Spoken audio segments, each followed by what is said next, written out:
I'm Chance Dorland, and welcome to the Korea Blog Podcast, brought to you by KoreaFM.net, an online radio station featuring 24/7 stream of independent musicians as well as original podcast content from the Korean Peninsula. This is a new podcast, our second episode, and I'll be joined each time by Colin Marshall, a Seoul-based essayist, broadcaster, and public speaker who writes each week on the literature, cinema, current events, and daily life in Korea for the Los Angeles Review of Books Korea blog. Colin, it's been a little while. We've both traveled. I went to Jeju, and you recently got back from a trip to Japan. Yeah, and I think I might have been to Japan. I don't think I went twice since we last talked. Maybe I went to Japan right before we talked before, but I've been going to Japan an awful lot lately. It's nice to have it so close. I mean, you've been in Korea longer than I have, so you know how nice it is to have other Asian countries all around you. You can get to them as easily as you could get to, Wisconsin or whatever. Japan is as close as Portland, from where I was in Los Angeles before. Yeah, it's interesting. Japan is so close, and of course, other countries as well, that I've been to multiple other Asian countries before I had been to Jeju Island, which is, the place to go in Korea. But because Japan's so close, my sister lives in Shanghai, so I went to visit her. I kind of forgot that there's this wonderful, I think they describe it as semi-tropical islands. I went, here in March, so it wasn't really that tropical. It was a little cold. But yeah, I mean, you're kind of spoiled for travel. Growing up in Iowa, you drive 8 hours, you might be in Chicago or you might just be in Minnesota. That's something that people from other countries don't understand about America often, is just how big the place is and how hard it can be to get from one place to another. And sometimes the places might not be that different. Yeah, and even if you get to another country, as you mentioned, might not be that different. I've driven to Canada from Iowa. I don't know why we did it. We just went to gamble, I think, because we were like 18, 19, and we were able to do that. But we drove to friendly Manitoba, Canada, and it was very similar to where we grew up, where if you drove that far in Europe, God knows where you'd end up. Yeah, you'd be someplace completely different language, food, and everything. But it's funny that the Jeju thing, it actually represents a piece of Korean history a lot of foreigners won't know about if they're just visiting. Like, Jeju, as you know, for so long was really the only destination Korean people were allowed to go. That's the one place that people were allowed to go for their honeymoons, for example. So everybody would go to Jeju for their honeymoon. Vacation was always Jeju. You see that phenomenon to an extent among Americans who can only think as far as Hawaii. But back then it was the law. You couldn't leave. Yeah, with the Hawaii in the United States growing up, people thinking of, we're going to go to Hawaii. That was just us being lazy. I mean, Hawaii's not that close. It's just we're like, that's one of the 50 states. We'll go there. I can still use the money I have. Oh, that's right. You don't have to change it. Yeah, there we are. Oh, hey, God forbid you had to change money. There we are. The times, how they change, both Americans living abroad now. So yeah, well, we'll hopefully do this a little bit more often, but it's so great to travel, and we're able to do that right now with our schedules. So, I'm not going to apologize. I had a very good time, and I'm sure you had a great time in Japan. Today, we're talking about a very different topic than we spoke about for our first episode. We're talking about the South Korean novel, The Vegetarian. It's now seen some international exposure after being translated and released in Europe as well as in the United States, probably some other markets as well. We'll get to that here in a moment. And you recently covered this book on your Korea blog for the LA Review of Books, and you began by talking about, this was really interesting, how difficult it would be for a vegetarian to kind of be here in Korea, so much so that you wrote that they're the only type of person you wouldn't recommend to come visit you here in Seoul. So tell me more about that intro and how that pertains to this novel. Yeah, well, of course, the title of the novel is The Vegetarian, so it leads the reader to believe it's going to involve a vegetarian, and it does, and really the first chunk of the book is all about this one lady named Yong-hye, who becomes a vegetarian, just suddenly turns vegetarian in Korea, which to a lot of readers who don't know Korea that well, it might not seem that notable. But to anybody with some experience of the country, they'll have a good sense of just how hard it is to be vegetarian here. Or, I mean, I'm not vegetarian, so I should say it's how hard it would be, or how hard I imagine it would be. I mean, I know a few vegetarians here, but that one of them owns a cafe, so she's, her job is cooking making vegan food.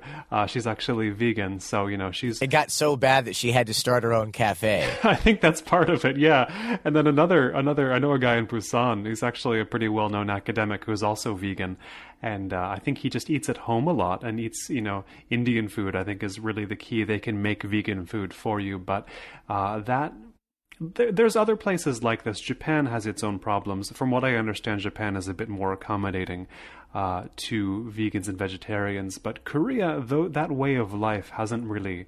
I don't want to say it hasn't developed here yet, because it seems like I don't want to hold up, America is a place where there's vegetarians, therefore that's more advanced. I don't know if it's the natural progression of societies to have more vegetarianism as they go along, but it's not understood very well. So when this protagonist, although she's not the narrator, she's just a protagonist that various other characters interact with, and we see her through them. Yonghye, in The Vegetarian, when she turns vegetarian, it's a real disruption.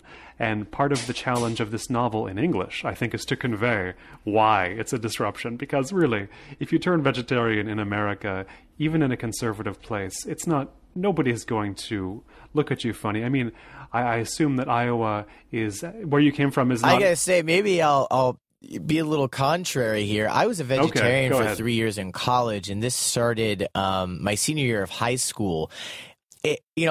My friends, we were kind of like the rat pack, at my school. We were the funny kids, and we didn't have plays when we were in high school. But my two older sisters, they had a thriving theater department. For some reason, it just shut down. So we challenged the school, and we're like, we want theater, because we just wanted to be up on stage and have laughs and stuff like that. And when I go back, the younger kids who knew me then, who are now adults, they're like, oh my gosh, it's Chance Sterling, because I was just this clown, of a guy. And that being the case, it was weird when my senior year of high school, I decided to become a vegetarian in rural Iowa in a town of 1,000 people. Now, we were 30 minutes driving distance from Des Moines, so, there was civilization on the horizon. Right. And it got to the point that not only was I, I'm not trying to say woe is me, but not only was I just made fun of by people in general, but my friends, we went to McDonald's a lot. They would buy a hamburger and put it in front of me and be like, Chance, eat this. And I'd be like, no, that's okay. I don't want to eat it. And they say, okay, I'm going to throw it away unless you eat it. And so actually, this is it's a fair point you're making. It's true, and we should draw a distinction. As you mentioned, Des Moines is not that far away, and if you were growing up in Des Moines itself, you might have had an easier time, let alone if you were growing up in, say, San Francisco, where you might get a hard time if you weren't a vegetarian. Yeah, it'd be the opposite. I would have been beating up my friends. Exactly. So this scene from your real life, though, where you have friends, holding up a hamburger in your face and saying, if you don't eat it, I'm going to throw it away. I mean, it's not a million miles from the scenes in The Vegetarians where Yonghye's relatives, especially the sort of shocked older generation, there's one scene, one of the most important in the book, where her dad is the really taciturn, militaristic, old generation ajoshi type. He's so bothered by Yonghye's refusal to eat meat that he just grabs a piece of pork, barbecued pork, with his chopsticks and tries to force it into her mouth, and she just clenches her teeth. And it's this really visceral, primal reaction. She's not going to eat it, and it's equally visceral and primal on the part of her father. He feels like he's got to force her to eat it, and this is a scene that ends with her trying to kill herself then and there. So it's a very dramatic book in a lot of ways, and more dramatic than you being taunted with the burger, but there's a similar phenomenon, yeah? I was going to say, I didn't try to end my life in that McDonald's. No, but it's not that different. It bothered your friends in kind of the same way. It definitely bothered them. I don't think I could describe it in a better way than just saying it bothered people. Yeah, but why do you think that happened?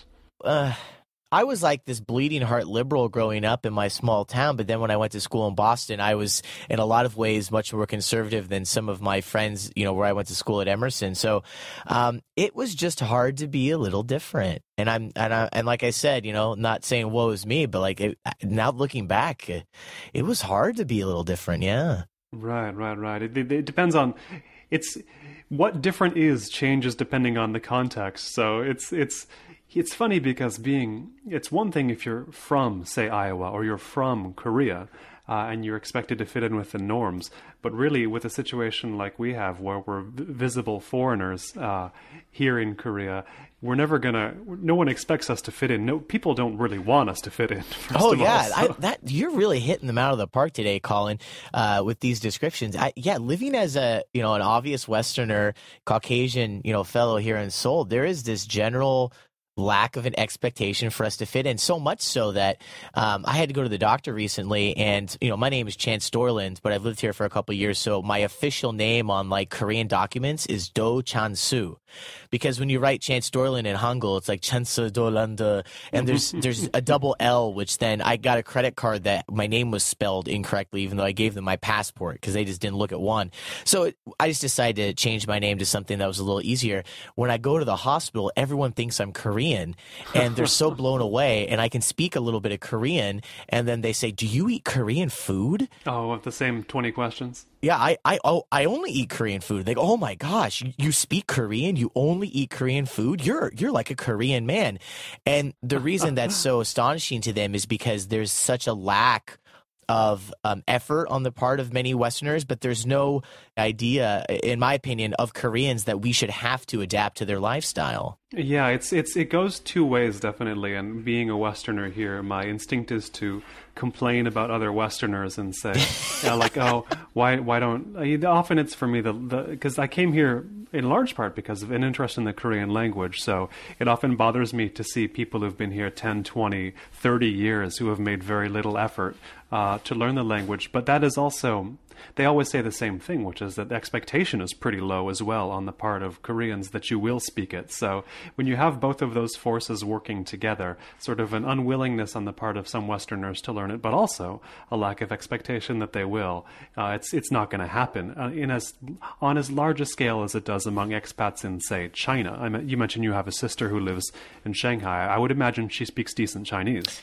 Well, in that area, you would be wrong, Colin. Her boyfriend is Chinese American, so he is the Mandarin speaker in that relationship, and I'm sure she can say a few words here and there. But when I visited her last year, in January, I didn't hear a single word come out of her mouth. That's a surprise. The long-term Westerners, the long-term Western expats I've known who are in China or in Japan, they tend to speak pretty well the local language, but then the level drops markedly when you get to Korea. But also, especially versus China, I mean, as I understand it, I've never lived in China. Chinese people will expect you to speak some Chinese if you're out in society, and if you don't, you may get robbed blind ultimately in life. And that happened when I was buying some things at a market. My sister's boyfriend came to my rescue, and literally he told them, "You're just trying to rip off this foreigner," and they got really upset. Well, he calls him as he sees him. Yeah, but I think you're absolutely right. My sister, it's really funny. I mentioned how growing up in Iowa it was hard to be different. My sister and I are very different people a lot of the time. So she lives with her boyfriend. He speaks Mandarin like a native speaker, which he grew up in a home where that was his language, so he probably would be labeled as a native.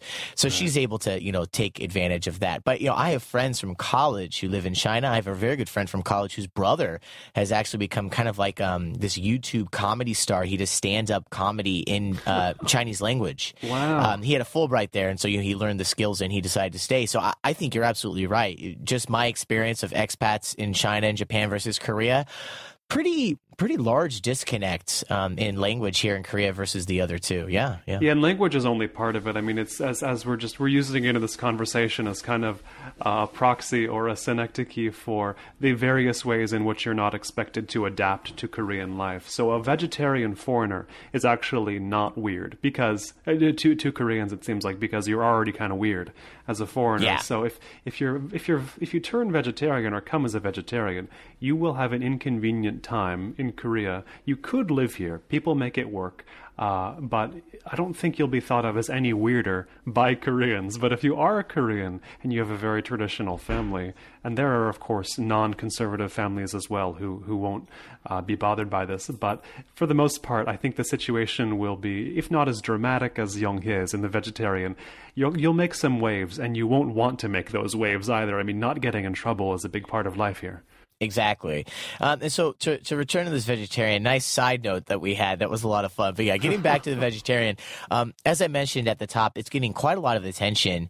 And so in your opinion, why so much press now? Obviously, the translations are happening now, so that has a lot to do with it. But Right. does this kind of represent the beginning of, if you like, if there's like glass and you make a crack, it's a small crack, and then quickly it spreads across the entire plane? Is this the beginning of Korean authors getting out who, have yet to be translated, but just see this and they think that this could be the start of something? Because, it looks like this is going over very well internationally. It is. It's getting a huge amount of press, especially by the standards of Korean novels in English, which traditionally have not got much press at all. Whether this is the start of anything, it's hard to say, because the boom, if you want to call it a boom, its early stages have kind of already been happening. I mean, there was an article before The Vegetarian came out in the US. It was out in the UK before. There was an article in the New Yorker about the Korean push for the Nobel Prize and the various authors. There's really only one or two who were ever brought up as candidates for that. So Korea itself, in pushing for a Nobel, has given a lot of government support to literature. And then a general interest in Korea has also simultaneously been developing in the West. I mean, in the rest of Asia, the sort of Korean wave thing has been sweeping across Asia. It hasn't got to the West in quite the way some people believe it has here. But general interest in Korea is at a high point, but it was at such a low point, a non-existent point before, that the necessary factors have all been coming together very slowly.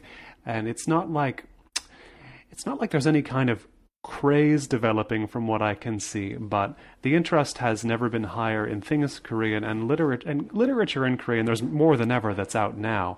The Dalkey Archive Press they've been bringing out what they call the Library of Korean Literature, a set of, I think they're up to over 30 now, novels and books of short stories, which are very popular in Korea. I've been writing a bit about those on the Korea blog as well, but The Vegetarian has been a singular sort of presence in the media. And of course, it first got big in England, as I said. The translator, Deborah Smith, she's quite young. I know her, actually. She's a friend. I met up with her in what Koreatown London has a couple of years ago over on Tottenham Court Road for a very expensive Korean meal. But she's a good translator, and she's very astute in general, and she is especially astute about knowing how to market a book. And as I understand it, a lot of the publicity push has come directly from her. She's really been trying to get this book out. So the stars have aligned well for The Vegetarian in English, especially because it has a good translator. It has a translator who understands Korean culture, and a translator who is helping to push it as well, which you don't usually get. I mean, a lot of Korean novels do get translated into English. Maybe not a lot, but a healthy amount get translated. But oftentimes, publication is just, once they get printed, publication equals printing. There's never any promotion. There's never any attempt to get it out there. So this is the rare case where you see the results of actually getting it out there. And it really does work, but also because the novel itself is, I think, it's a book that Westerners will find striking because of what it reveals about this other culture they might not know very well, and it does it in a dramatic way it's both very viscerally real, but also kind of surreal. It's not totally a dreamlike or anything like that, but it's weird, and it combines this sort of harsh reality with a kind of weirdness that works well. I mean, you think of creators like David Lynch, or even authors like, this is going to sound like a strange comparison, but Stephen King, I think, is, whatever you think of Stephen King, his ability to combine very weird things with very real kind of sort of the griminess of life is what makes him so effective to so many readers. And The Vegetarian has a little bit of that. Something I want to talk about before we get to the Nobel Prize issue, which you recently just mentioned. When is the promotion going to happen here in Korea? Because, as you know, riding the subway or a train in Japan, you'll see quite a few people reading books or reading newspapers. I lived in Germany. I was back recently. I saw the same thing. You see people reading lots of things on the subway here in Seoul, but it's never a book and it's never a newspaper. Right, yeah, they're always on their phones, and they could be doing anything on there. I only get a glimpse occasionally. Often they're just on Kakao Talk. I'll go ahead and tell you that I do a lot of people watching, and I look and I see what they're looking at. It's usually comic books or websites or Facebook. People always say, like, oh, they could be reading a digital copy of a book. They're not.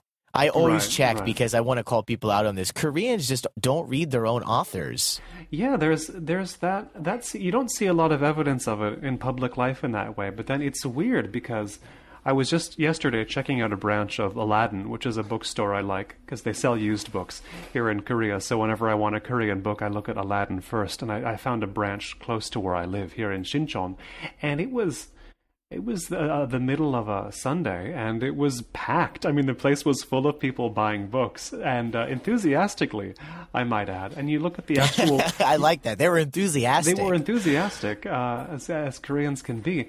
And, I mean, when you go to a bigger bookstore like a Kyobo, it's almost like a theme park. I mean, people are really into going to bookstores and buying books. I don't know if they... It's you can never tell whether they read them or not. They're not doing it on the subway. I see the occasional book on the subway, but the majority is, of course, phones. And maybe they read them at home, but people, there's so much made of, and this is, Korea watchers will laugh at this because I'm going to bring up the OECD statistics, and Korean people who write about Korea and who get Korean reactions to global issues. The OECD statistics are sort of a bugbear. You know, people think that they just were invented to make Korea look bad because Korea doesn't. Korea never really does too well. They're always number one on the really bad categories. Yeah, and it's low on some of the good categories. Like whenever there's a study, OECD or otherwise, for amount of reading, the extracurricular reading done by students or non-work related reading done by adults. It always ranks fairly low, and I know a novelist here in Korea who's, I think he's actually one of the best known novelists in Korea, but he says he routinely gets this question from people. People ask him to his face, "I don't have time to read all your books, so what's one book of yours I should read?" So it's much is made of the lack of time to read, but the book market seems to be growing. So you have these two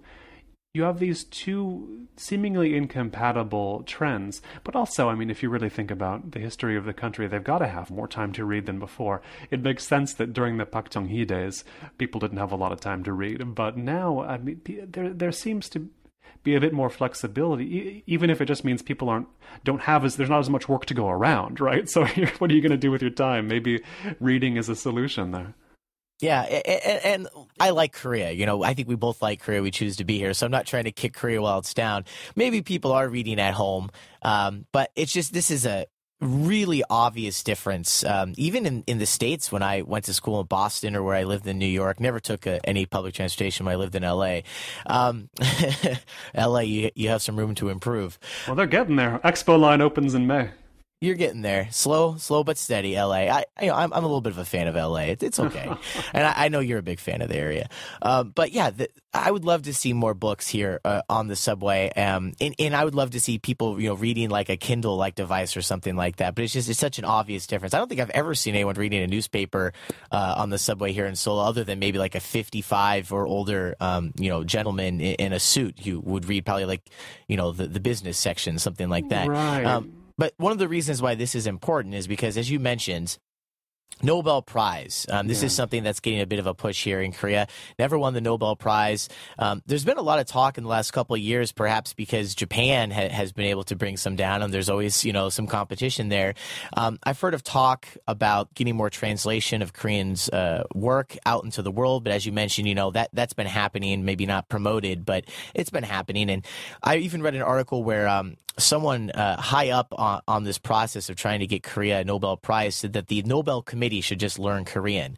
I like that quote. That was in the New Yorker article. Yeah, and that's probably not going to happen anytime soon. But as you mentioned, there is this push, and more parts of the world are going to know about Korean literature than ever before. But as Koreans themselves are often not reading their own authors, as we've already just talked about, is that really achievable goal anytime in the future? I mean, Korea is more known for Samsung and shipbuilding than anything else, no matter how good any of its authors might be. So do you think that this might be a reality anytime in the near future, or does more bricks need to be built on the foundation before we can ever start talking about a Nobel Prize?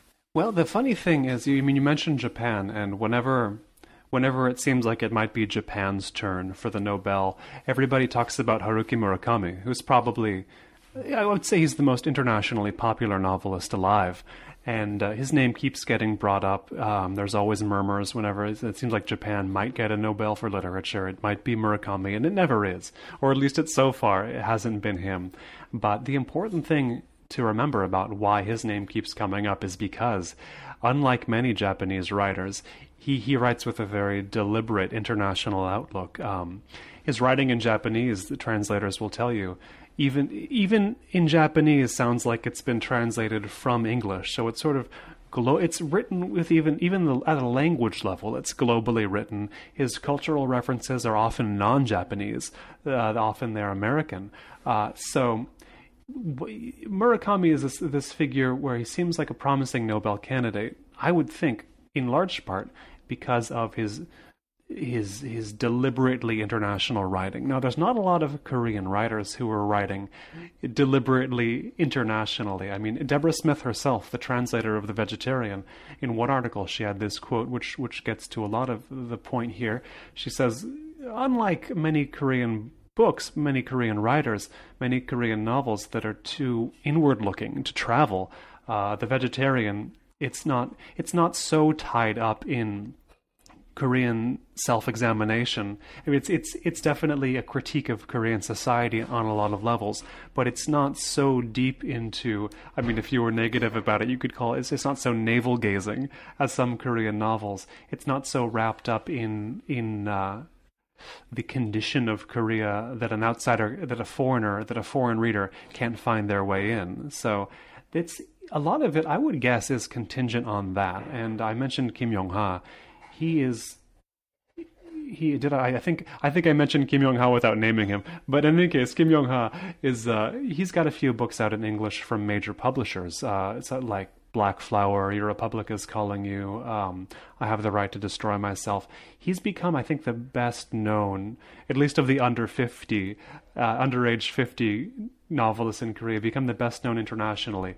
I don't know if he's really writing in order to get a Nobel Prize, but he does have the internationalism that you seem to need to get a Nobel Prize. So I guess we'll be looking out for what Korean writer can both be internationally appealing and doesn't seem to be you can't be too popular. I think that might be Murakami's problem as well with the Nobel Prize. If you're selling too many books, it might be an issue. So it's a really tough nut to crack if you're trying to do it deliberately. I mean, think about this. How many countries have deliberately crafted their Nobel Literature Prize winner? I think very few have, but there's an idea that's current in Korea that you can just sort of force your way through, if like you do with washing machines, or you do with ships, or you do with anything else that Korea has sold to the world. If you just get up to spec, spec being a favorite word here in Korea, you just get a product up to spec,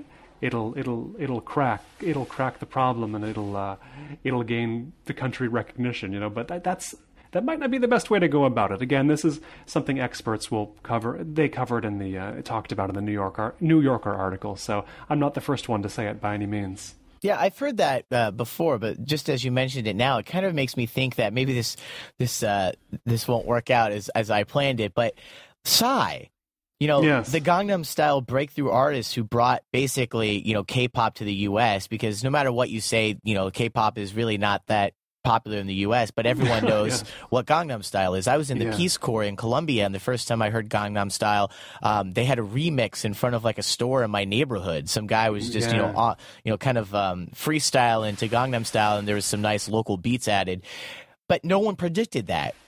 And he wasn't trying to do that, but he succeeded. So you kind of need this person who might have some fame, but Psy was not an A-lister. No one thought it was going to come out. He was older, and you just have this breakthrough hit, and it was exactly what they needed, but he wasn't trying to do that. Exactly. I think Psy is an astute example to bring up. This would be a good analogy for literature, because like Psy, it's probably not going to be when and if Korea wins a Nobel Prize in literature, it's not going to be who they expect, because when Psy broke, from what I understand here in Korea, it was all just, well, wasn't it supposed to be Girls' Generation, or wasn't it supposed to be one of these boy bands whose names I don't even know, and wasn't it supposed to be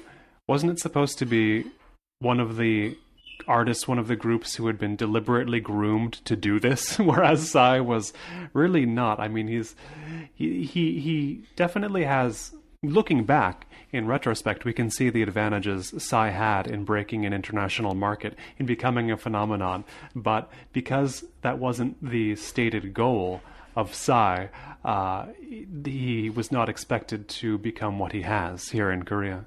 So I guess that's where we'll leave it, Colin. We need a literary Psy. Perhaps Psy can put down his microphone, pick up the feather pen, and whoever that would be. Yeah, I think that's probably and once again, like I would love to see Korea succeed, but every time that Japan gets, I think they just received the Nobel Prize in conjunction with another country they shared for something. I remember doing some kind of report on that within the last year or so. Every time Japan gets anything, Korea always looks forward. But you're right, they look forward in kind of the spec way, like how can they produce it? But of course, it's probably going to be something a little bit more organic, like with what happened with Psy. Right. So I've been speaking with Colin Marshall, a Seoul-based essayist, broadcaster, and public speaker who writes each week on the literature, cinema, current events, and daily life here in Korea for the Los Angeles Review of Books Korea blog, as he came over a little bit of a time ago, and now Seoul is his home. So, Colin, we'll talk with you next time. Looking forward to it.